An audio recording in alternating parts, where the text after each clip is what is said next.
Les personnes un petit peu plus âgées que moi avec qui je discute me disent qu'il y a un gros taux de régression sur les serpents en général, que les personnes avant envoyaient énormément et qu'on en voit de moins en moins, que ce soit de la couleuvre, que ce soit de la vipère. Ouais. C'est une grosse chute. Ouais. Oui. Même en marchant, moi j'en ai vu là depuis 250 km. Bon, c'est vrai que je peux faire du bruit avec mon bâton, etc. Hein, mais j'ai vu une verte et jaune, une couleuvre écrasée. Ouais. Voilà. Bon, des hérissons écrasés, mais pas tant que ça en fait. On en voit de moins en moins. Hein. Oui, clairement. Bon, en plus c'est bazar, j'ai rien rangé. Non, mais ça c'est pas grave. C'est un peu l'envers du décor. Et... Ouais, c'est l'envers du décor. Voilà. Du coup, là, on va avoir nos bébés cistules. Celles-ci sont nées en début août, donc elles ont à peine 2 semaines, celles-ci. On va avoir le bébé qui fait des reflets. Oui, ça fait des reflets, mais je vois la petite là. Voilà. Voilà, donc ça c'est nos bébés cistules qu'on va garder 1 an et qui après partiront en réintroduction l'année prochaine, en septembre 2022. Oui. Et du coup, là, on va avoir les cistules qui vont avoir 1 an, du coup, qui sont nées en 2020 chez nous. Et celles-ci partent en réintroduction en septembre. Ah, c'est caché. Donc là, on en a. Oh, bah oui. On en a un petit peu partout. Et là, donc à la naissance, c'est juste pour... à la naissance, elles font, au niveau du poids, ça fait quoi, une dizaine de grammes? Même pas, ça va faire entre 4 grammes et 5 grammes et demi. Ah oui, elles sont vraiment petites. Et là, on a du coup, toutes celles-ci sont nées en même temps. Et si on regarde sur la plus petite cistule, celle-ci devrait faire à peu près 12 grammes, 13 grammes. Donc elle a un bon retard de croissance. Oui, très jolie. Elle a un bon petit retard de croissance. Et après, si on regarde sur une cistule de la même pompe, sur une des plus grosses qu'on va avoir, celle-ci va faire à peu près 45 grammes, 50 grammes. D'accord.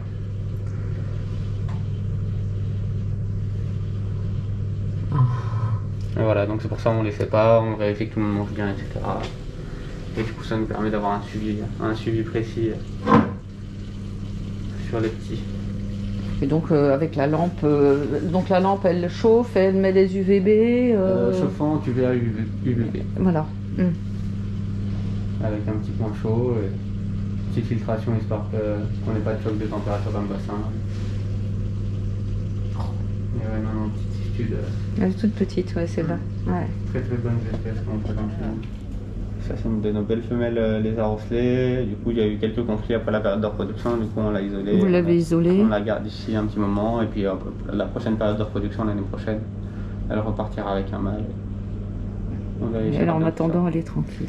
Et là, du coup, on va avoir notre petit lézard osselé qui est né pareil il y a à peu près 1 semaine et demie. Alors. Il est parti juste derrière le pot. Ah bah évidemment. Oh. Il court. Alors, je sais pas si on le voit bien. En fait, il est assez marron. Et oui, c'est ça. Oh, voilà, ça y est. Le mouvement va faire qu'on pourra le voir peut-être. Mais non, ouais, ça c'est... Viens là, par là. Quel âge il a, vous dites? Il a 2 semaines, tout pile. Petit pépère. Il a 2 semaines, tout pile. Voilà, montre-toi un petit peu. Il est moins farouche au fur et à mesure avec le temps. Il se laisse approcher. Et sa couleur va changer doucement? Sa couleur va changer doucement, il va devenir un petit peu plus vert avec des ocelles un petit peu bleutées, etc. 7-8 jours.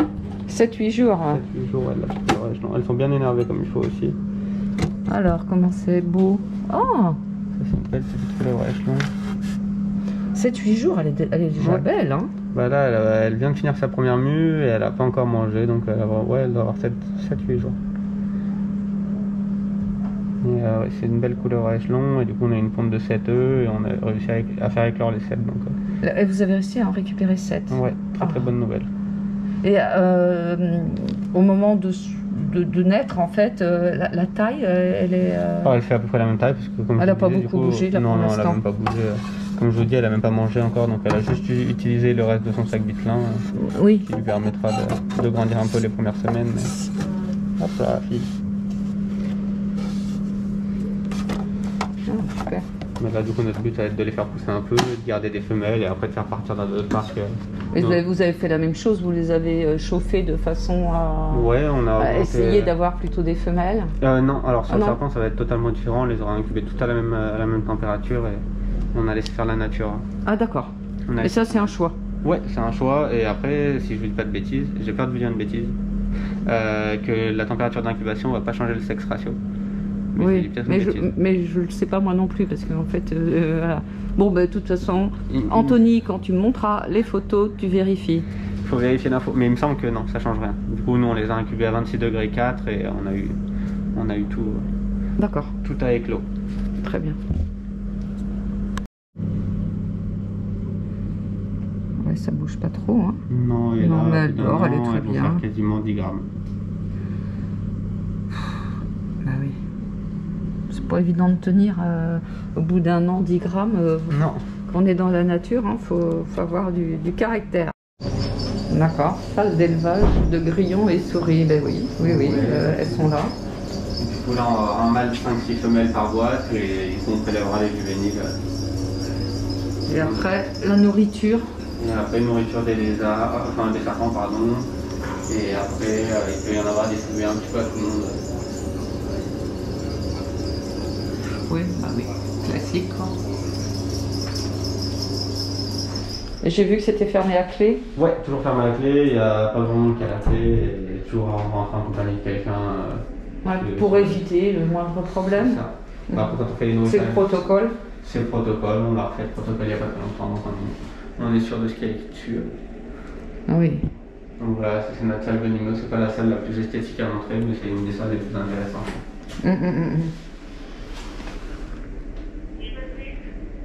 La spi, bah oui. Et là, et ben elle est devant.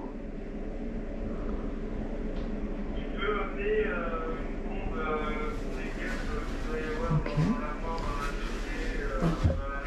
C'est là où on retrouve tous les soigneurs un petit peu quotidiennement. Vous êtes combien de soigneurs sur le parc? Du coup, il y a 2 soigneurs sur le grand parc et 2 sur le petit parc. On est 1,5 au reptile et on a 2 responsables animaliers. Oui. Grand parc, petit parc, ça veut dire quoi? Grand parc, du coup, ça va être toute la partie herbivore, toute la partie cervidés, etc. Et petit parc, ça va être toute partie carnivore et rapaces, etc. D'accord. Et le maraîcher, on va avoir 2 livraisons par semaine, donc on aura tout ce qu'il nous faut dans la semaine. Ouais. Et en plus, on va faire les invendus 2 fois par semaine des supermarchés, ce qui va nous permettre d'avoir des extras, que ce soit du melon, de l'ananas, des choses qu'on n'aurait pas la possibilité d'offrir à nos animaux en règle générale. Du coup, là, on va avoir toute la partie carnée, donc toute la partie décongélation. Et là, du coup, tout ce qui va être viande, etc., ça va être de la viande achetée, qui va être congelée. Ah oui, là, il fait carrément froid. Hein. Ouais. Vache. Voilà, donc là, c'est toute la partie carnée. Oui. Ah oui. Mais vous avez besoin d'énormément de stock, enfin... Ouais, puis on a à peu près une livraison de viande par mois, et du coup, il faut quand même qu'on ait du stock pour nourrir tout le monde. Oui. On a vu, mais quand je filmais, pour montrer, il sautait dans l'eau, j'avais pas le temps de le filmer, mais là on le voit bien.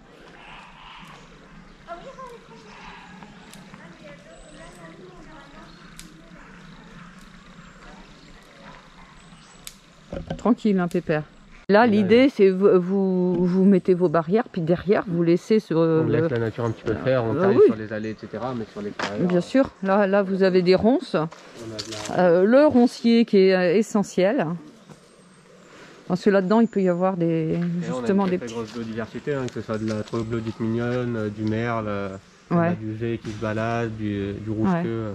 Oui, là, vous êtes obligé. Mais c'est ça, mais ce qu'il faut, c'est de bien, voilà, le milieu, ou du moins l'adaptation. Ça ne doit pas être tout tondu ou tout en bazar. Ouais. C'est vrai que c'est drôlement important, quoi, d'être capable de réfléchir comme ça. Totalement.